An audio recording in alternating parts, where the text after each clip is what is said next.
Assalamualaikum, salam sejahtera dan selamat kembali semula ke channel Abang. Terima kasih sangat-sangat sudi dengarkan cerita yang Abang nak sampaikan. Dan hari ini Abang nak sampaikan 3 cerita, tapi cerita pertama dan kedua daripada orang yang sama. Cerita ketiga barulah daripada orang yang lain.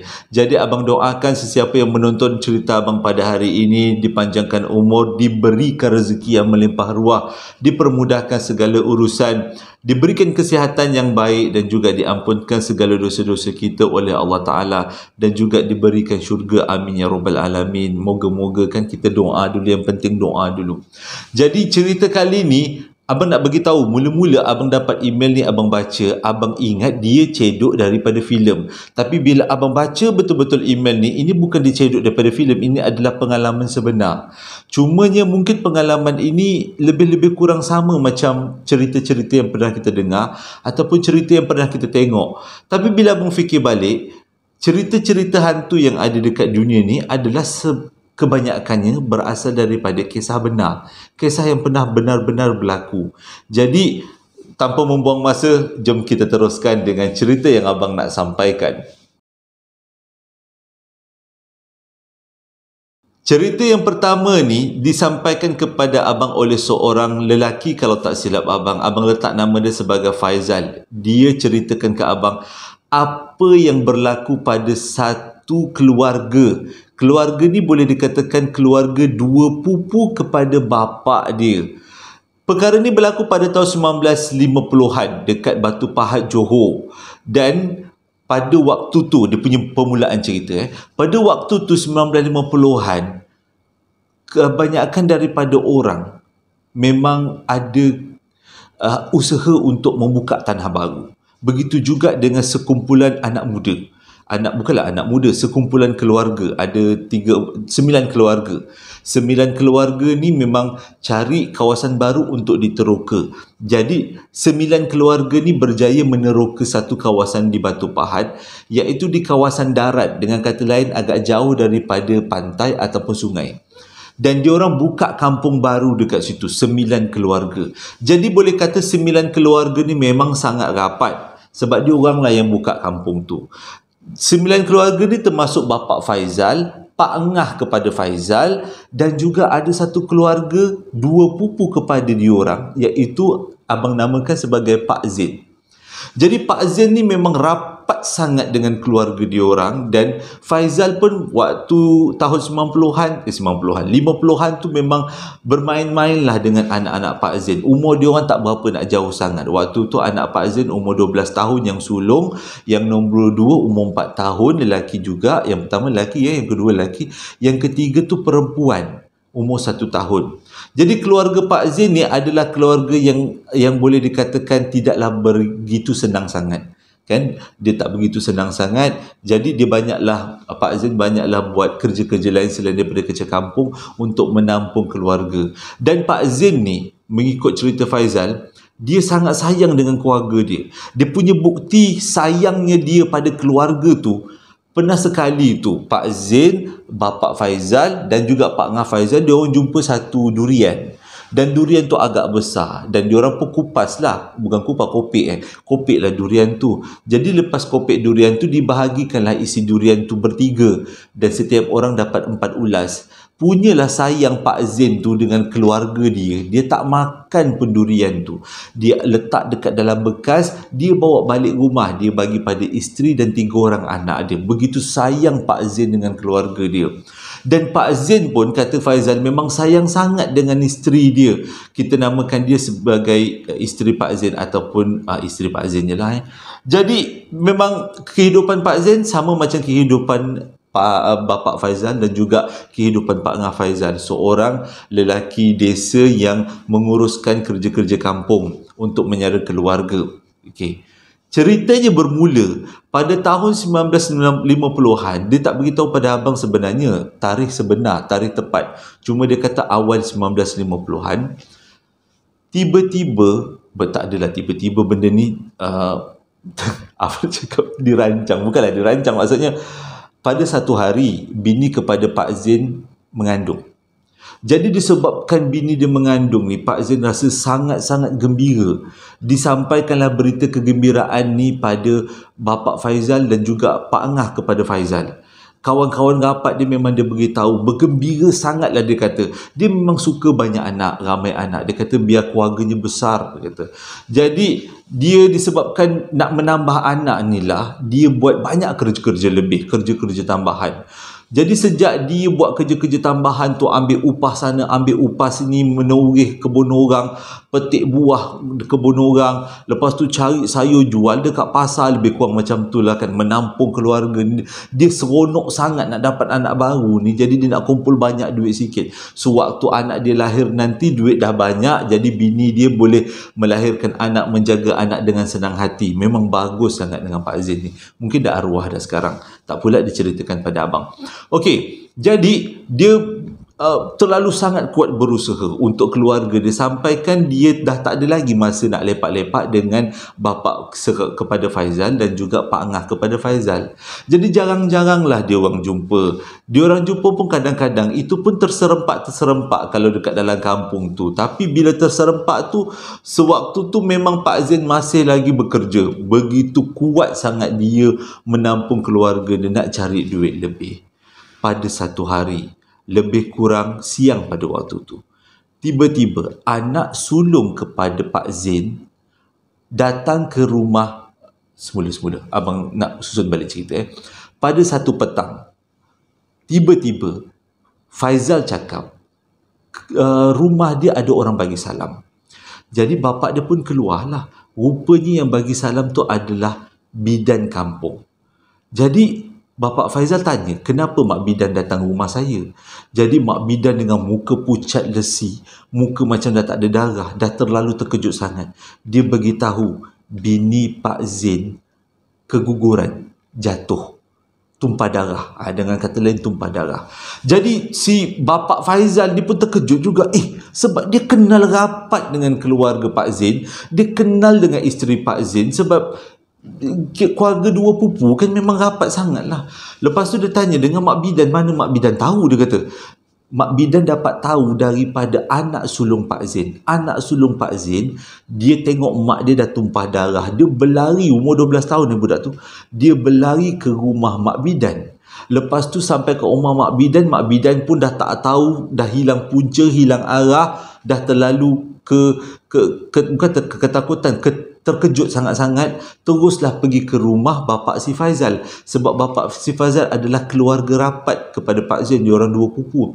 Jadi waktu itulah bapa Faizal dapat berita ni. Jadi bapa Faizal beritahu pada Faizal, pergi beritahu Pak Angah kau, dia kata beritahu Pak Angah kau. Jadi dia orang pun datanglah ke rumah Pak Zain.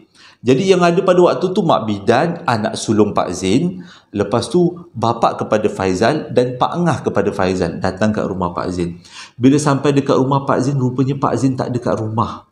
Jadi si bapa Faizal ni arahkan pada Pak Angah, pergi cari Pak Zain kat mana. Mungkin dia dekat dalam kebun ataupun buat kerja-kerja tambahan, cari. Sebab tengok bini dia dalam keadaan yang teruk sangat pada waktu tu, dah maghrib lah, dah masuk ke maghrib. Jadi bila Pak Zain pun sampai, Pak Zain sedih sangat. Keadaan bini dia memang sangat-sangat teruk. Rupanya bini dia jatuh tangga. Rumah orang dulu-dulu kan dia ada rumah utama, rumah tengah dan rumah bawah. Jadi benda tu berlaku dekat rumah tengah. Bini dia waktu tu turun tangga, tergelincir, jatuh. Jadi darah melambat-lambat dekat ruang tengah tu. Kesian sangat-sangat. Jadi Pak Zain waktu tu menangis-nangis bila tengok keadaan bini dia. Bini dia dah tercungap-cungap, dah macam dah sakaratul maut lah, dalam keadaan sakaratul maut, dan memang nyawa di hujung nyawa lah. Waktu tu Mak Bidan pun dah tenggelam punca, dah tak tahu, Mak Bidan dah tak tahu nak buat apa yang perlu dibuat, dah tak tahu. Jadi Pak Zain menangis-nangis minta tolong bapa Faizal dan juga Pak Angah, tolonglah bawa bini dia ke hospital. Tapi pada waktu tu 1950-an, mana ada orang bawa kereta. Boleh kata orang yang bawa kereta tu sangat jarang-jarang jumpa. Orang yang betul-betul kaya, dia orang pula kedudukan kampung dia orang tu, kalau daripada hospital ataupun bandar Batu Pahat lebih kurang 42 km jauhnya. Kalau naik kereta gigih jugalah kalau nak sampai.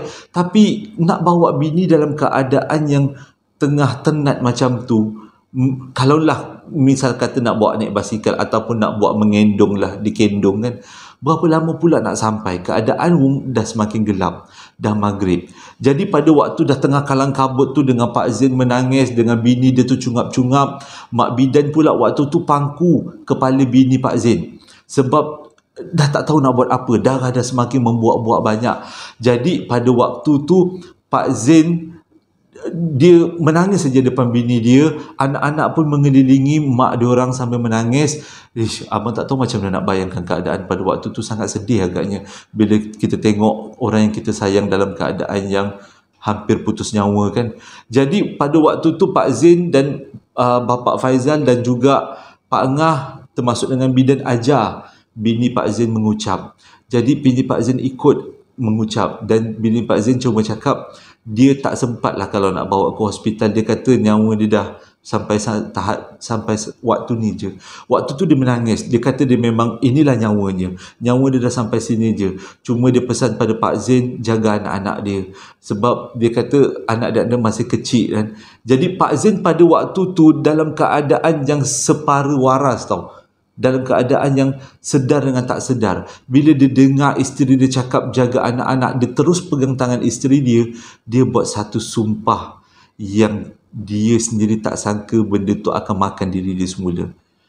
Dia cakap macam ni, sayangku, abang bersumpah abang tak akan kahwin lain sehingga akhir hayat abang. Waktu tu yang dengar adalah Pak Ngah, bapa kepada Faizal dan juga Mak Bidan. Dan juga anak-anak kepada Pak Zain. Meremang abang. Abang tak tahu kenapa. Cerita ni jadi sedih dan menyeramkan jugalah.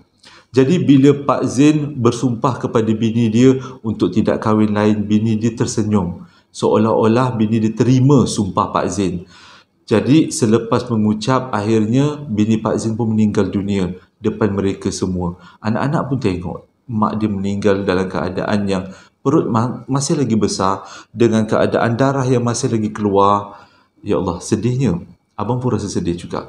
Jadi esoknya majlis pengkebumian pun diselesaikan dengan alhamdulillah, mengikut cerita tak ada apa-apa yang berlaku lah. Semuanya okey-okey je.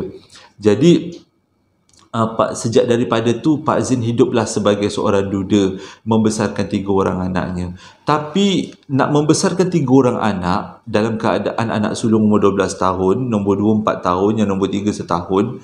Lepas tu dia pula kena pergi bekerja sebagai kerja kebun. Anak-anak tinggal kat rumah, selalu anak-anak terabai. Anak-anak kadang-kadang lambat makan, kadang-kadang lambat mandi, sebab bapa kena berusaha untuk meneruskan hidup kan, mencari duit untuk bagi makan pada anak-anak. Kurang-kurang pun petik-petik sayur dekat kebun kan untuk bagi anak-anak makan. Tapi bila balik tengok anak-anak terbiar, anak-anak tak terjaga, terurus dengan baik. 2 tahun perkara itu berlaku. Teruk sangat keadaannya. Dan disebabkan keadaannya yang terlalu teruk macam ni, akhirnya nenek kepada Faizal, iaitu emak kepada bapa Faizal. Memanglah dia emak kepada bapa Faizal. Nenek Faizal Nenek Faizal pun jumpalah dengan Pak Zain. Jadi dia nyatakanlah hasrat. Dia kata dekat kampung dia ada seorang janda muda. Jadi bolehlah dia nak kahwinkan janda tu dengan Pak Zain. Jadi mula-mula Pak Zain menolak. Pak Zain rasa macam alah tak perlulah kahwin lagi, dia kata. Dan pada waktu tu yang tahu janji tu hanya Pak Zain, Bapak Faizal dan juga Pak Ngah. Bidan waktu tu rasanya dah meninggal dah bidan pada waktu tu. Jadi dia orang bertiga je tahu tentang sumpah ni. Jadi bila dengar peristiwa Pak Zain nak kahwin ni, Pak Ngah dan juga Bapak Faizal ni rasa macam takut-takut juga tau. Sebab pada waktu kejadian sumpah tu dibuat, memang betul-betul lain macam. Sumpah tu memang betul-betul dinyatakan oleh Pak Zain depan bini dia dengan kesungguhan hati, siap boleh bersumpah dengan nama Allah lagi. Jadi memang itu bukan sumpah yang main-main. Itu bukan sumpah yang boleh diperkotak-katik, boleh dibolak-balikkan. Ini memang sumpah betul-betul. Jadi bila dengar yang Pak Zain nak kahwin tu, cuak jugalah. Bapak Faizal cuak, Pak Angah pun cuak. Jadi diorang pernah berbincang lah apa akan jadi lepas ni. Tapi Pak Angah cakap mungkin sumpah tu dah dah tak okey lagi kot. Orang putih kata tak relevan. Tak relevan lagi sebab keadaan sangat mendesak. Anak-anak perlukan seseorang untuk dibesarkan, perlukan kasih sayang seorang ibu. Bapa pula, Pak Zain, iaitu Pak Zain pergi menoreh, pergi buat kerja-kerja kampung. Susah Pak Zain nak tengok anak-anak kan pada masa yang sama. Jadi Pak Angah cakap mungkin ini jalan yang terbaik. Jadi selepas buat persiapan lebih kurang seminggu, 2 minggu selepas kejadian melamar tu, akhirnya pada satu petang asar Pak Zain dinikahkan dengan isteri dia. Isteri dia pun orang kampung tu jugalah, orang situ-situ jugalah. Jadi majlis pernikahan tu waktu asar, dalam cerita yang abang dapat waktu asar. Tengah-tengah majlis nikah majlis nikah petang, redup pada waktu tu, kata Faizal.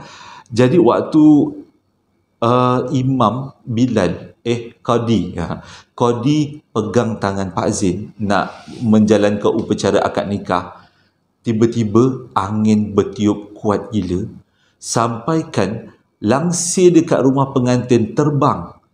Pelamin memang tak boleh nak cakap dah, bunga-bunga semua kebanyakannya jatuh.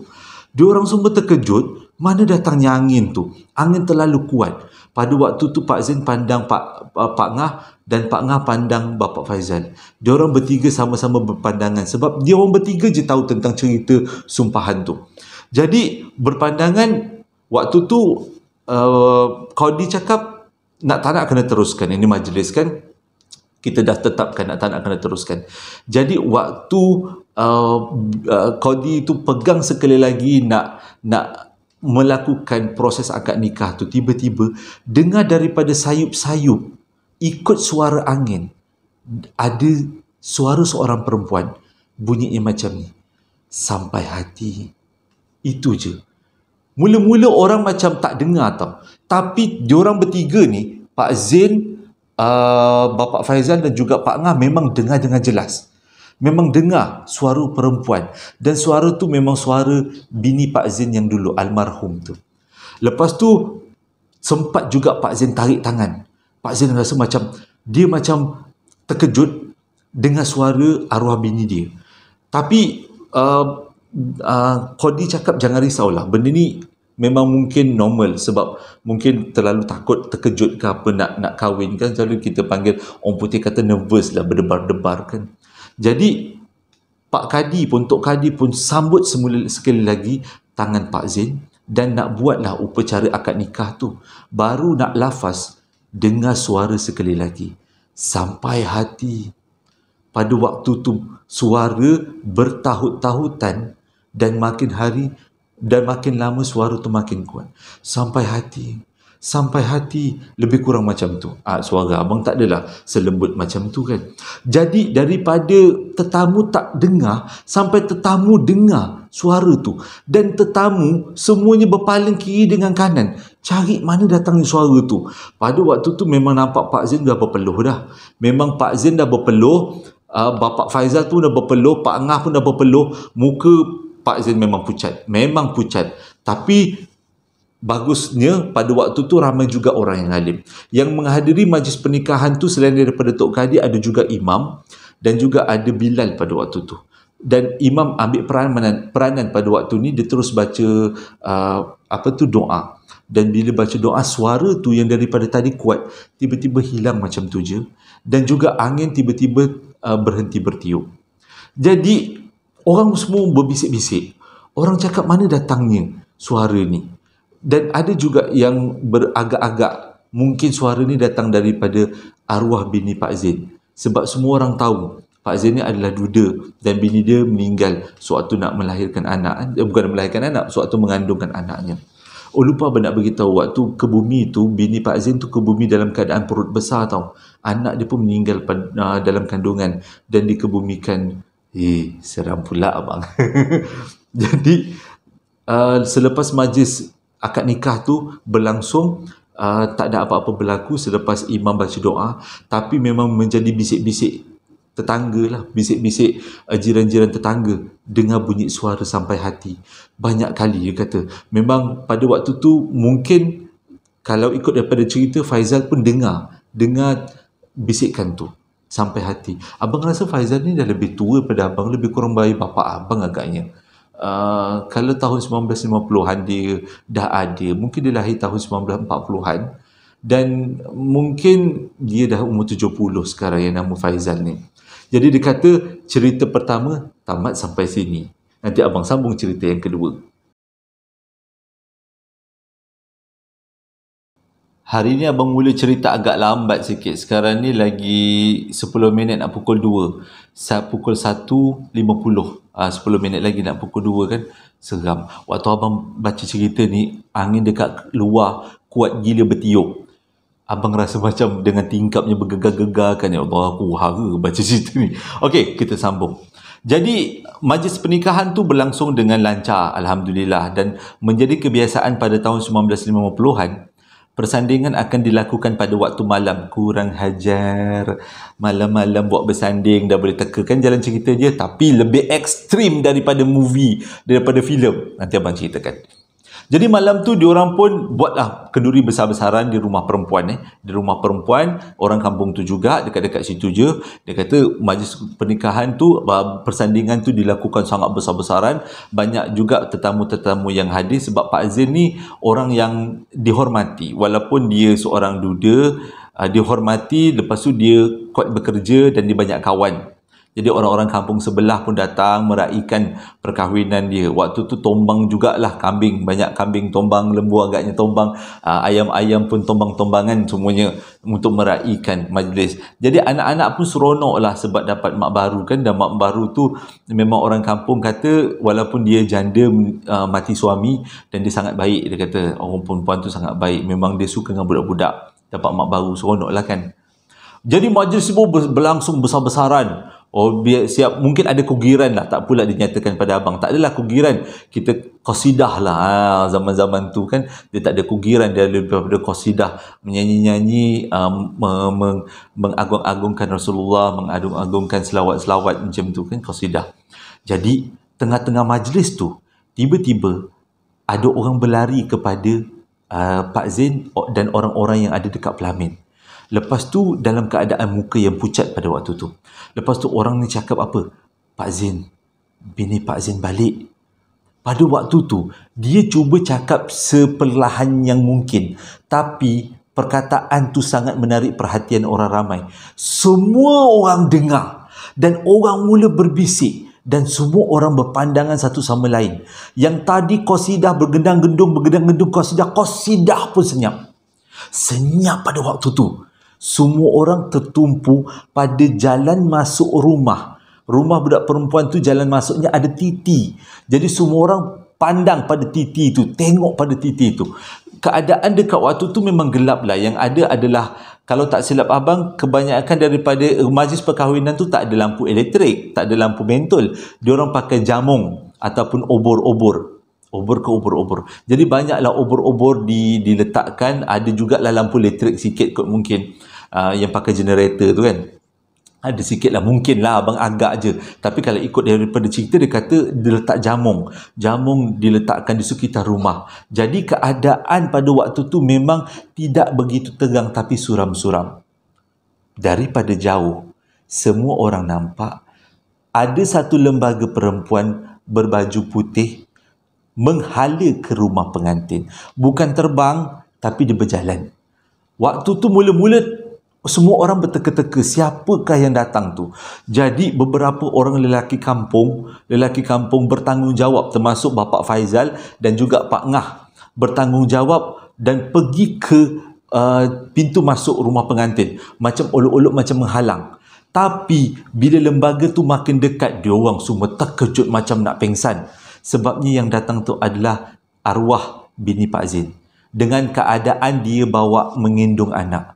Mengandung anak dalam keadaan bajunya yang lusuh warna putih, rambutnya yang agak kusut masai. Jadi waktu tu bila lembaga tu semakin menghampiri mereka semua, sekumpulan lelaki ni, tak ada seorang pun yang berani nak tahan. Semua orang biarkan lembaga tu melepasi segerombolan lelaki yang cuba menghalang tadi.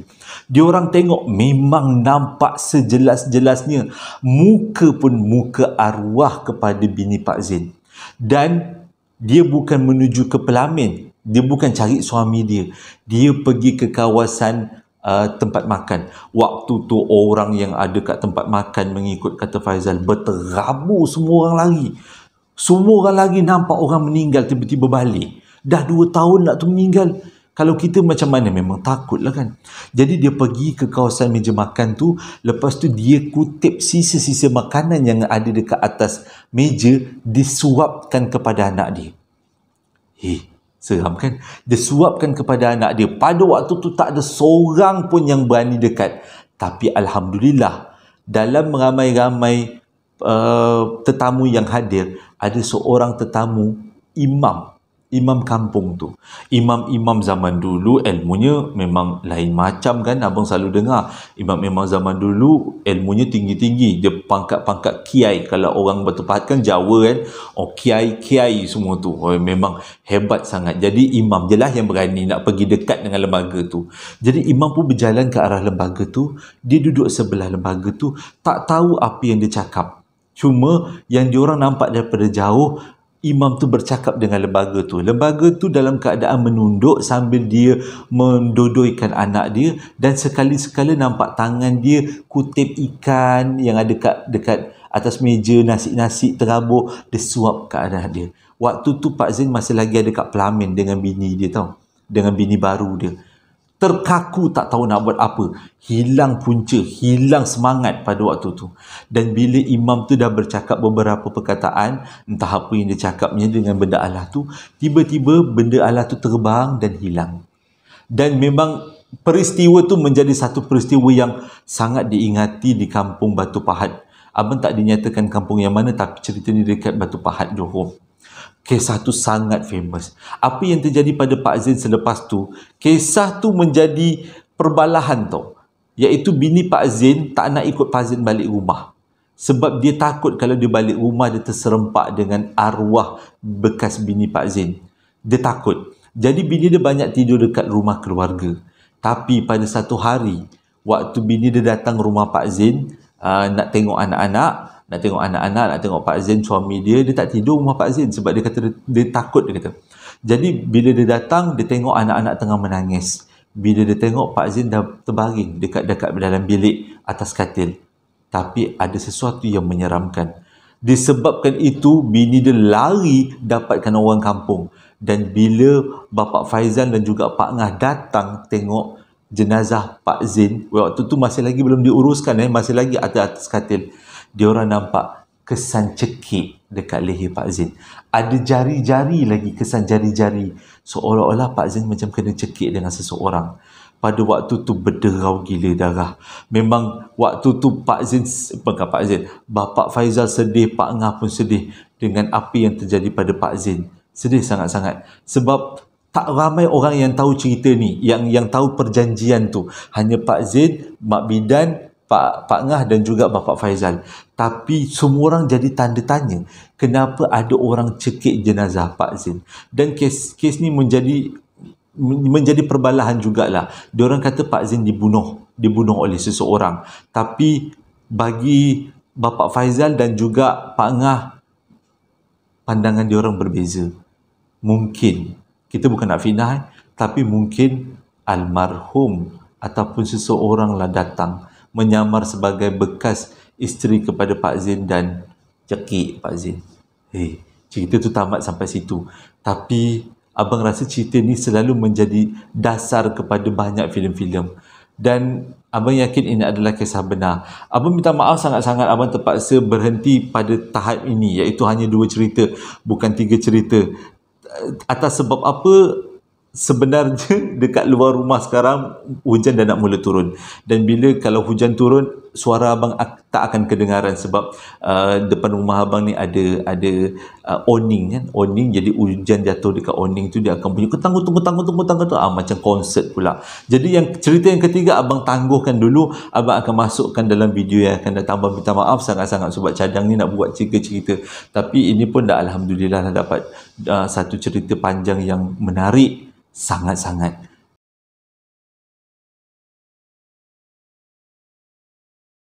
Terima kasih dah menonton video abang daripada mula sampai habis. Abang harap cerita kali ini ada iktibar untuk kita semua. Abang minta maaf sekali lagi tak dapat nak sampaikan 3 cerita sebab keadaan kat luar rumah abang dah hujan dan takut hujan tu menimpa zinc awning rumah abang, nanti bunyilah kelentang-kelentung, nanti tak dengar pula suara abang. Tak apa, nanti abang sambungkan dalam cerita akan datang. Hingga berjumpa lagi dalam posting abang yang akan datang. Assalamualaikum warahmatullahi wabarakatuh. Sebelum tu abang nak ucapkan terima kasih pada dah yang membeli baju dan juga sambal yang abang jual. Terima kasih sangat-sangat. Satu penghargaan yang besar buat abang. Sokongan-sokongan ni selalu abang dapat mesej-mesej, komen-komen yang memberi abang semangat. Okey, hingga berjumpa lagi dalam posting abang yang akan datang. Assalamualaikum warahmatullahi wabarakatuh. Lembat hujan kat luar.